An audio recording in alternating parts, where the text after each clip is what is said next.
प्यारे बच्चों, good morning. Jayprakash Tiwari, class 8 Hindi. और आज हम लोगों की यह वीडियो है अनेकार्थक शब्द। सबसे पहले इसकी परिभाषा हम लोग समझेंगे कि ऐसे शब्द जिनके एक से अधिक अर्थ होते हैं अनेकार्थक शब्द कहलाते हैं। इनका अर्थ इनके प्रयोग तथा संदर्भ के अनुसार ही ग्रहण किया जाता है। जैसे शरारती बच्चों को दंड दिया गया, यहाँ दंड का अर्थ सजा। यह पहलवान नित्य 500 दंड लगाता है, तो दंड मतलब कसरत। तो जैसा वाक्य होता है ठीक वैसे ही इनके अर्थ का हम प्रयोग करते हैं। अब आइए इसी प्रकार से कुछ अन्य शब्दों का भी हम अध्ययन करें। जैसे रुचि, रुचि इच्छा, प्रवृत्ति, किरण, स्वाद।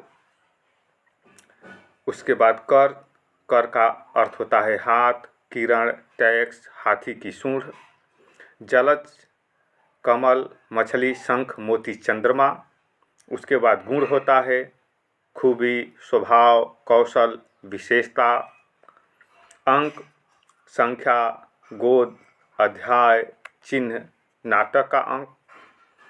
कुशल, इसका अर्थ होता है चतुर, सुखी, सुरक्षित, पारंगत।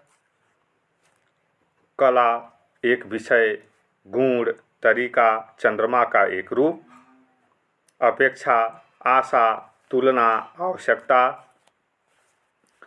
मधु, इसका अर्थ होता है शहद, मीठा, मदिरा, बसंत, ऋतु। विधि, भाग्य, प्रकार, तरीका, ब्रह्मा। वृत्ति, कार्य, स्वभाव, नियत, व्यवहार, पेशा। वैसे ही तप, तप का अर्थ होता है साधना, धूप, गर्मी, अग्नि। काल, काल का अर्थ होता है समय, अवसर, मृत्यु, शनि, अंत। भाग, भाग का अर्थ होता है बांटना, हिस्सा, दौड़। वैसे ही अरुण का अर्थ होता है सिंदूर, प्रातःकालीन सूर्य और लाल।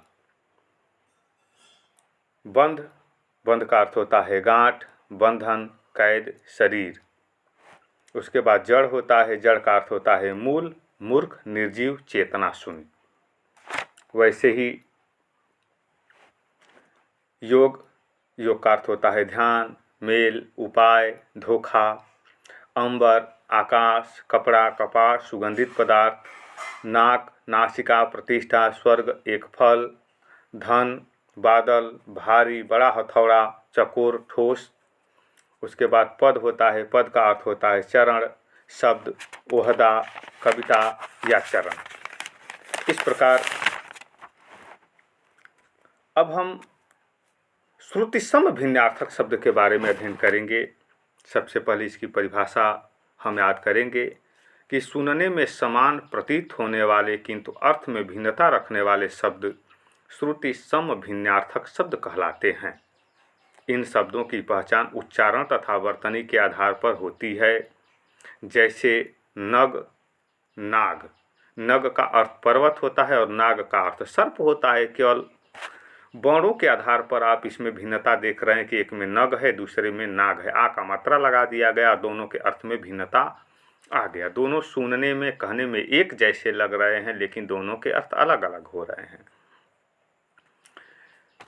प्यारे बच्चों, आपने यहाँ देखा इस नग के माध्यम से और नाग के माध्यम से, वैसे ही कुछ शब्द और हैं जिनको मैं बताने जा रहा हूँ। जैसे अभय और उभय। अभय मतलब भय रहित और उभय मतलब दोनों।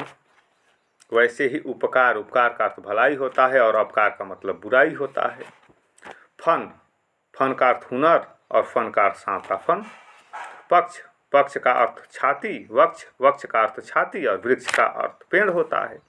वैसे ही शस्त्र, शस्त्र का अर्थ हथियार और शास्त्र का अर्थ ज्ञान देने वाला ग्रंथ। वैसे ही अपेक्षा और उपेक्षा। अपेक्षा मतलब इच्छा या तुलना और अपेक्षा मतलब निरादर। वदन, वदन का अर्थ शरीर होता है, वही वदन का अर्थ मुख होता है। कल का अर्थ आने वाला या और बीता हुआ और काल का अर्थ समय और मृत्यु होता है। करकट का अर्थ कचरा होता है और करकट का अर्थ केकड़ा होता है। और देखिए, दशा का अर्थ हालत होता है और दिशा का अर्थ तरफ होता है। वैसे ही आमरण और आवरण। आमरण मतलब मरने तक और आवरण मतलब पर्दा। करण, करण का अर्थ साधन होता है और कर्ण का अर्थ कान होता है। छात्र, छात्र का अर्थ विद्यार्थी और छात्र का अर्थ छत्री। वैसे ही वृत्त, वृत्त का अर्थ डंठल और वृंद का अर्थ समूह होता है। इसी प्रकार आदि का अर्थ आरंभ और आदि का अर्थ आदत। वैसे ही निर्जन का अर्थ, निर्जर का अर्थ देवता और निर्झर का अर्थ झरना। अवरोध का अर्थ होता है रुकावट का और अविरोध का अर्थ होता है बिना विरोध के। कड़ी का अर्थ जंजीर का छल्ला और कड़ी का अर्थ एक खाद्य पदार्थ। चरम का अर्थ चमड़ा और चरम का अर्थ अंतिम। वैसे ही चालक का अर्थ चलाने वाला और चालाक का अर्थ चतुर। कुल का अर्थ सारा या वंश और कुल का अर्थ किनारा। निधन का अर्थ मृत्यु और निर्धन का अर्थ गरीब।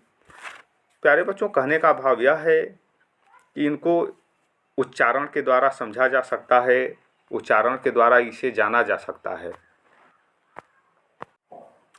उच्चारण के द्वारा इसे समझना चाहिए, क्योंकि इनका अर्थ उच्चारण पर आधारित होता है। वैसे ही और भी कुछ शब्द हैं, जैसे लक्ष्य, लक्ष्य का अर्थ लाख और लक्ष्य का अर्थ उद्देश्य। उधार का अर्थ देय राशि और उद्धार का अर्थ मुक्ति। नियत का अर्थ निश्चित और नियति का अर्थ किस्मत। वैसे ही कोश का अर्थ भंडार होता है और एक कोश का अर्थ खजाना होता है। 100 का अर्थ चाव या आदत और दूसरे 100 का अर्थ मृत्यु या दुख। योग का मेल होता है और योग्य का लायक होता है। अनल का आग होता है और अनिल का हवा होता है। नारी का स्त्री होता है और नाड़ी का नस होता है। अंत का समाप्त होता है और अंत्य का अंतिम होता है। जरा का अर्थ बुढ़ापा होता है और जरा का अर्थ थोड़ा सा। वैसे ही समान का अर्थ बराबर होता है और सम्मान का अर्थ आदर होता है। तो प्यारे बच्चों, इस वीडियो में बस इतना है, फिर हम अगले वीडियो में मिलेंगे। धन्यवाद।